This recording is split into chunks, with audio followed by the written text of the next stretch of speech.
Hey guys, it's Nisha. Welcome back to another video. Today I have something a little bit different in store for you. If you follow me on Instagram at RainbowPlantLife, you know that I'm really passionate about food photography. And I get requests all the time to do tutorials on food styling and food photography and to share tips on how to improve your food photography. So that's exactly what I'm going to do today. I'm going to take you behind the scenes, which is just right back here in the other part of my apartment, and I'll show you how I'm going to style some cranberry orange streusel muffins. I'll show you how I style them, I'll show you different scenes on how to set them up, how to pair different props together, and the settings I'm using on my camera. And before I show you the actual setup, I want to talk about some basics. Alright, first I'm going to show you the equipment I'm using for my food photography setup. And this is a very introductory DSLR camera. It is a Nikon D3300. This costs about $400. And it comes with a kit lens, but I don't really recommend that for food photography. I'm using a 35mm f.18G lens, and that's gonna run you less than $200. This is probably one of the most inexpensive DSLR setups you'll get, between $500 and $600. I used this camera for the first 12 to 16 months, 18 months of doing food photography, and it takes really great photos. It's just not like a professional high-end camera. But if you're just starting out, there's really no need to spend thousands of dollars on a camera or lens. You can definitely start small. That's what I did. You can also get a Canon. Canon makes great introductory DSLR cameras that are really affordable as well. The Canon Rebel series is really popular with beginners. In addition to my camera, I also have a tripod. This is a very inexpensive travel tripod, not necessarily recommended for food photography because it's not super stable, but I have been using it for the last year or two without breaking anything. And any equipment I'm talking about, I will put in the description box below. And this is the tripod I use when I want to take shots that are like head-on or at an angle or something like this. And then I also have a tripod with an overhead arm for when I want to take flat lays or photos like overhead. Like, I don't know what this hand motion is, but you know what an overhead shot is. This is a much larger tripod. The legs aren't even extended. It's very sturdy. And this is an overhead arm that comes separately, and that helps me take those overhead shots. I don't have to hurt my back and bend over and do it by myself. I just use the tripod for that. Now let's talk about lighting. Lighting is the most important thing for good food photography. If you are a beginner, my advice is to always shoot in natural light. If you're a little more advanced, you can experiment with some artificial lighting, but for beginners, my recommendation is to always shoot in natural light. And natural light is just the light that comes from nature, so the light that comes through one of your windows, or if you have a glass door, or even a screen door. The biggest mistake I see on Instagram with food photos is the lighting, and it's usually because the person is using an overhead kitchen light, or a lamp, or an overhead light in their living room, or wherever they're shooting. And it gives the food this like really orange, unattractive quality because of the light bulb. And the last thing you want is your food to look unappetizing. So my advice is to turn off all your lights in your house and experiment. Go find the best windows and sources of light and doors in your house, and try different times of day, try different seasons, because the best source of light will vary based on the location of the sun, the angle of the sun, the time of year, the time of day. So get creative and don't be afraid to experiment. And you might think that the more natural light, the better, and you might be tempted to go outside and shoot right in the sunlight, but that's actually not a good idea, because having direct sunlight on your food is going to create harsh shadows and blown out highlights. It's going to make your food look just harsh and like not have that nice soft glow that you want for food photography.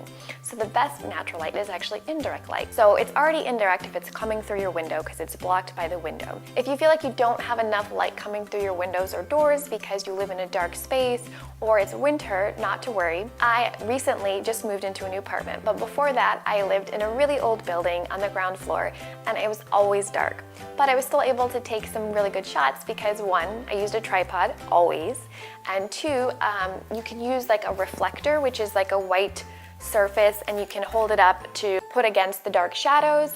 That will add some light, and you don't need to buy anything specific. You can just get white foam boards from your craft store and make your own, or you can hang it up on a clip, or if you have a helper in the house, you can have them hold it while you're taking the photo. But if you have too much light coming in, maybe because you have a huge window or it's really sunny that day and it's the middle of the day, you're gonna wanna diffuse the light so it's not as harsh, and I'll show you how I do that. This is the window I normally shoot my photos by. It faces south, south by southwest, so it gets a lot of light in the afternoon, honestly too much light, so I'm gonna show you how I diffuse the light. As you can see, without blocking any of the light from my window, the light is way too harsh for food photography. There are blown out highlights and uneven shadows, and it gives the food a harsh and unattractive appearance.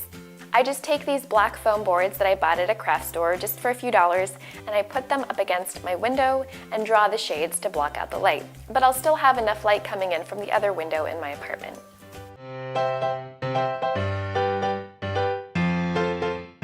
Today I'm showing you 3 different ways to style and present these cranberry orange streusel muffins.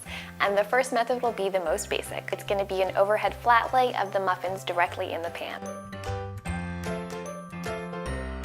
The muffins are directly in the muffin pan that I baked them in, and it's sitting on top of a food photography board. To help style the scene, I have some fresh cranberries as well as sugared cranberries to give a festive flair. For this shot, I want a direct overhead shot of the muffins in the pan. But instead of having all 12 muffins just sitting there, I want to get a little playful and add some creativity. So I'm going to start by taking one muffin out of the pan, and to replace it, I'll add some cranberries in the muffin tin. When I'm styling a dish, I like to use as props the actual ingredients in the dish to remind the viewer of what the dish is all about.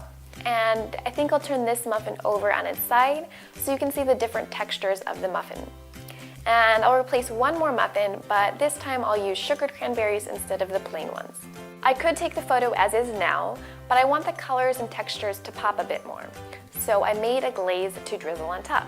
Well, actually, I made the glaze because it's delicious and it's part of the recipe, but it's also great for photos. And lastly, I'll add some orange zest on top, again, to emphasize the ingredients in this recipe. And I'm using my tripod with the overhead arm, as well as a wireless remote, which enables me to take a photo without touching the camera, so there won't be any camera shake. Since this is an overhead flat shot, there's no difference in depth of field, so I want everything to be in relatively equal focus.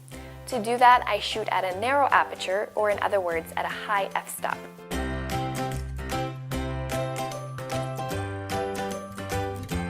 Since the shutter speed is really low, only 1/3 of a second, there's no way I could take this photo at this aperture and ISO of 100 without using a tripod.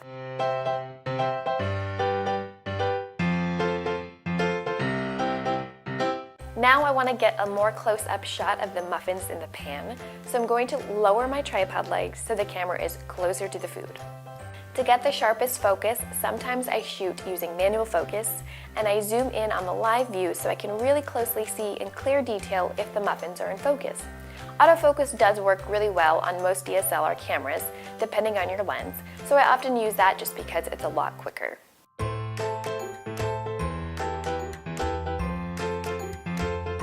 For the second scene, I want to convey a more explicit holiday feel. So in the first scene, there were some subtle hints of the holidays from the sugared cranberries and from the recipe itself, but in the second scene, I'm really going for a true festive feel, so I'm going to show you how I'm going to layer in some props to give it that holiday flair.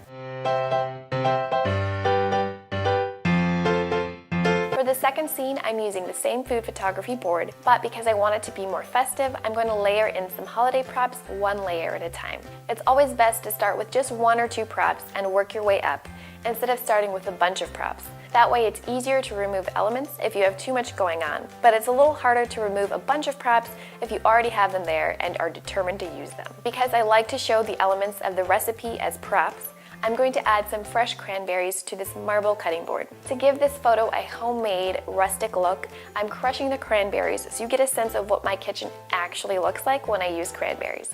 Then, to add a festive flair, I'm layering in some pine leaf branches. When you add props, be sure to observe the scene from the angle that you're photographing it from so you get a sense of what it actually looks like. Like here, I noticed the branch was too much, so now I added a small piece instead. Then I'm adding some more sugared cranberries because it reminds me of a Christmas tree with ornaments.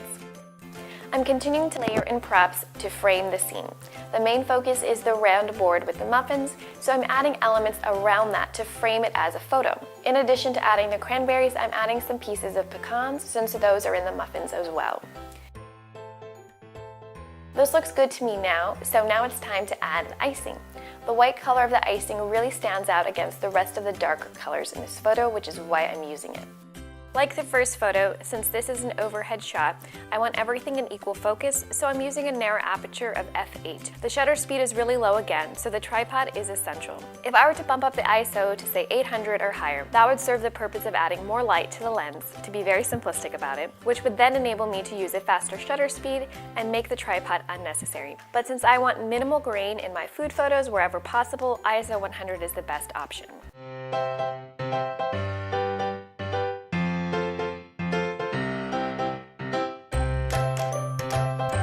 For the third and final scene, I want to add a human element to the scene. I think it's amazing when photographers incorporate some sort of human element, whether it's their hands or their bodies, because it adds more dimension to the photo, it tells a story, and it just seems more inviting for the viewer. For the final scene, I'm using a different photography board.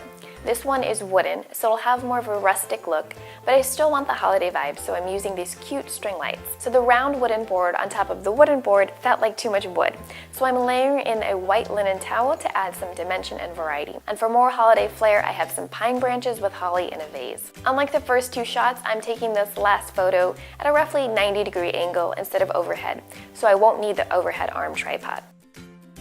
With food photos that are taken head-on at a 90-degree angle or 45-degree angle, it's usually best to have a shallower depth of field. It creates a more interesting photo when you have a blurred or slightly blurred background and a very focused foreground. So I want to make sure that the muffin in the very front looks perfect. And if you don't get the perfect shot or have the right lighting on your first try, just keep experimenting by changing your aperture or your shutter speed or ISO until you get the shot and lighting that you want.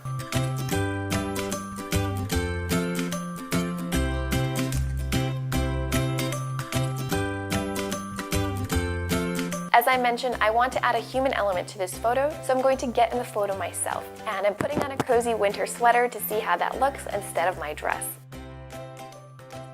Action photos are pretty popular with food photography, and if I want to capture the motion of pouring the glaze on the muffins without any motion blur, I have to increase my shutter speed to at least 1/60 or higher.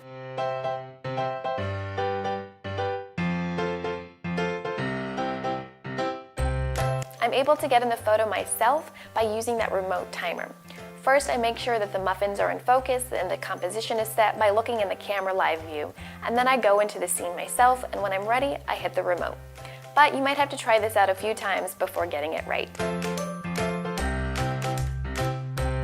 Well, that's it for my food photography and food styling tutorial. I really hope you found it useful, and if you did, please hit that thumbs up button as well as the red subscribe button. I didn't get too much into the specific details or technical aspects in this video in the interest of time, but if that's something you want to see or if you have questions, let me know in the comments below. And if you have any other suggestions for future videos, whether they're about photography or not, let me know as well. And thank you so much for watching. I'll see you next week.